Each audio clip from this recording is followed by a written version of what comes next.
Hello friends, welcome back to my YouTube channel. आज के video में हम शुगर होने से जुड़ी हर समस्या के बारे में बात करेंगे, जैसे कि शुगर बढ़ने पर क्या होता है, यानी कि डायबिटीज़ के क्या लक्षण हैं, डायबिटीज़ होने पर किस किस तरह के नुकसान हो सकते हैं, डायबिटीज़ क्यों हो जाता है और ब्लड शुगर को कैसे कंट्रोल करना चाहिए, और अगर डायबिटीज़ हो गया हो तो क्या खाना चाहिए। सबसे पहले बात करते हैं कि शुगर बढ़ने पर क्या होता है।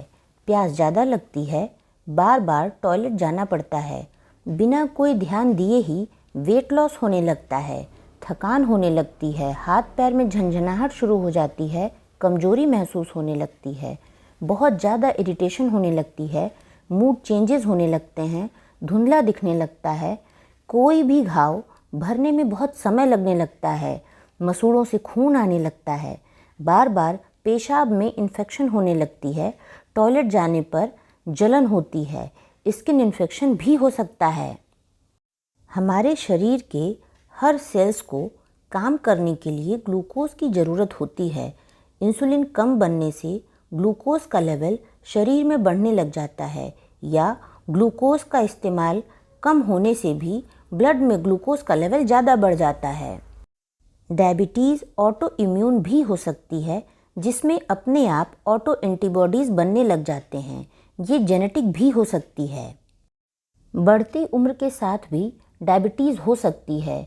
मोटापे की वजह से और आरामदायक लाइफस्टाइल की वजह से भी डायबिटीज़ हो सकती है। अब बात करते हैं कि डायबिटीज़ होने से क्या नुकसान हो सकते हैं। डायबिटीज़ होने पर शरीर के हर हिस्से की ब्लड वेसल्स डैमेज होने लगती हैं, उसमें एथेरोस्क्लेरोसिस होने लगता है, जिस वजह से उस ऑर्गन की सेल्स तक न्यूट्रिशन नहीं पहुंच पाता है, उस हिस्से में ब्लड सप्लाई कम हो जाती है। जैसे कि डायबिटीज़ की वजह से coronary heart disease, stroke, heart attack, angina इत्यादि हो सकते हैं। हाथ पैर में नर्व्स तक ब्लड सप्लाई कम होने की वजह से हाथ और पैरों में झंझनाहट शुरू हो सकती है, जिसको कि डायबिटिक न्यूरोपैथी कहते हैं। जो ब्लड वेसल्स किडनी में खून को फिल्टर करने का काम करती हैं, उनके डैमेज होने से डायबिटिक नेफ्रोपैथी हो जाती है। आँखों के ब्लड वेसल्स के डैमेज हो जाने से इंसान अंधा हो सकता है, इसको डायबिटिक रेटिनोपैथी कहते हैं। डायबिटीज़ से इम्यून सिस्टम भी कमज़ोर होने लगता है, जिस वजह से बैक्टीरियल और फंगल इन्फेक्शन होने लगते हैं। डायबिटीज़ से हियरिंग लॉस भी हो सकता है, डिप्रेशन भी हो सकता है और अल्जाइमर भी हो सकता है। अगर आप ये जानना चाहते हैं कि आपको डायबिटीज़ है या नहीं, तो इसके लिए आपको कुछ खून की जांचें करानी चाहिए, जैसे कि आपको फास्टिंग ब्लड ग्लूकोज कराना चाहिए, रैंडम ब्लड शुगर भी कराना चाहिए और ग्लाइकोसाइलेटेड हीमोग्लोबिन भी कराना चाहिए। अगर आपका फास्टिंग ब्लड ग्लूकोज 100 मिलीग्राम पर DL से कम आता है, तो इसका मतलब है कि आपको डायबिटीज़ नहीं है। लेकिन अगर ये 100 से 125 के बीच में आता है, तो इसका मतलब है कि आप बॉर्डर लाइन पर हो सकते हैं और यहाँ से आपको अपने लाइफ स्टाइल का मैनेजमेंट करना होगा। और अगर ये 125 से ज़्यादा आता है, तो इसका मतलब है कि आप डायबिटिक हो चुके हैं।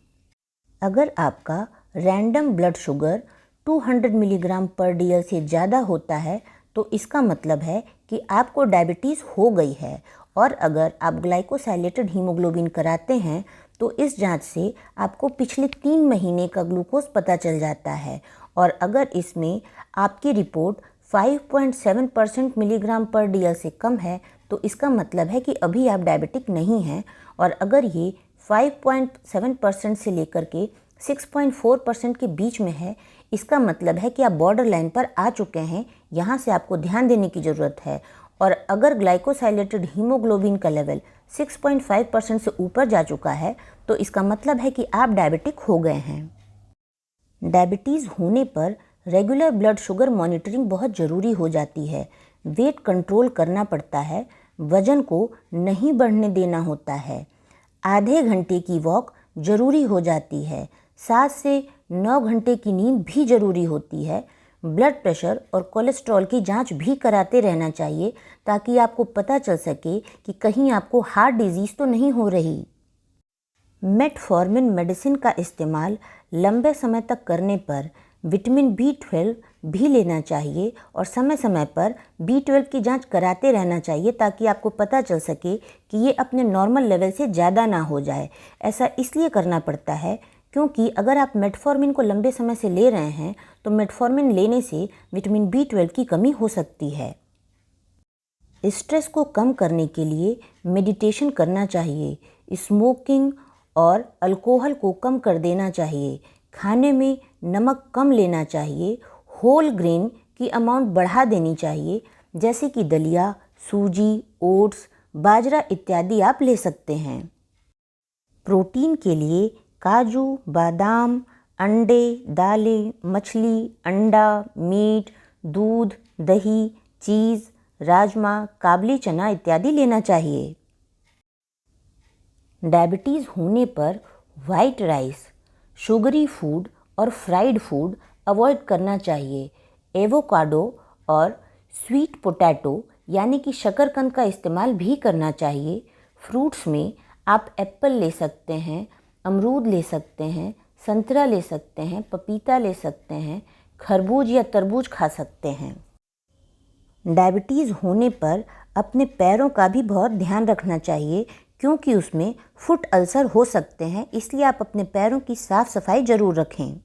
डायबिटीज़ में कभी कभी सुबह के समय पर ब्लड शुगर बहुत तेज़ी से कम हो सकता है। ऐसे में आपको हाइपोग्लाइसीमिया हो सकता है। उस समय पर तुरंत कुछ मीठा खा लेना चाहिए। उस समय पसीना आने लगता है, चक्कर आने लगता है और ऐसा आपको इसलिए करना चाहिए क्योंकि हाइपोग्लाइसीमिया बहुत ही ख़राब कंडीशन हो सकती है। उसमें आप कोमा में भी जा सकते हैं, यहाँ तक कि इंसान की डेथ भी हो सकती है।